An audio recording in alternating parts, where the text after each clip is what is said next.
Hamas is in fact, both by the definition of its charter and by its actions, an illegitimate organization, and that the Palestinian Authority absolutely still owes the promise that they made back in 1993 to take out the part of the charter which calls for the destruction of Israel, which they've still not done.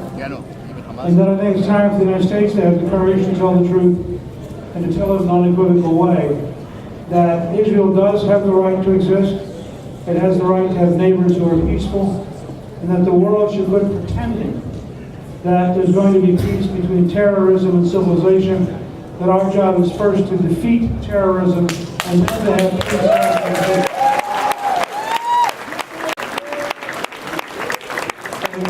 It is quoted Ronald Reagan on the Cold War. Reagan had a four-word formula: we win, they lose. All of the elites, of course, thought it was just, impossible, because they all knew we had to find some way to compromise, to have détente.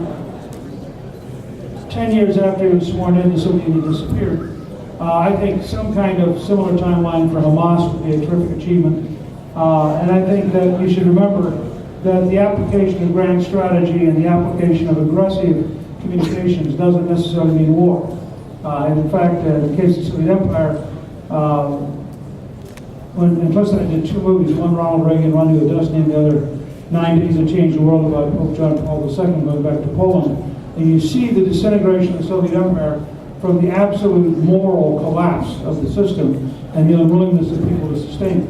I would just suggest to you that if we were aggressive, consistent, and every time there was an act of terrorism, such as the slaughter of a family and the beheading of a 3-month-old baby, if we were prepared to force every civilized person in the world to confront this, we would very rapidly delegitimize Hamas, and we would force the world to choose.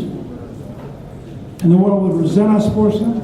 The last thing I would say is that the day I am sworn in as president, we'll have a series of executive orders that will be signed between the inaugural address and the legislative luncheon. One of the very first is, it's a project we're calling On the First Day. And it's going to be on our website, newt.org, in 3 or 4 weeks. Anybody who wants to can suggest their special orders. We'll ultimately take somewhere between 50 and 200 of the best ideas, have them written by people who are veterans of the Bush and Reagan White Houses, so they'll be technically correct. We will post them by October 1st, 2012, so every American will understand exactly what I will do the first day, not just in words, but in action. Well, we know what 4 of them are going to be, and one of the first 4 will be to instruct the State Department to respect the right of countries to define their own capital and to place the United States Embassy in their capital.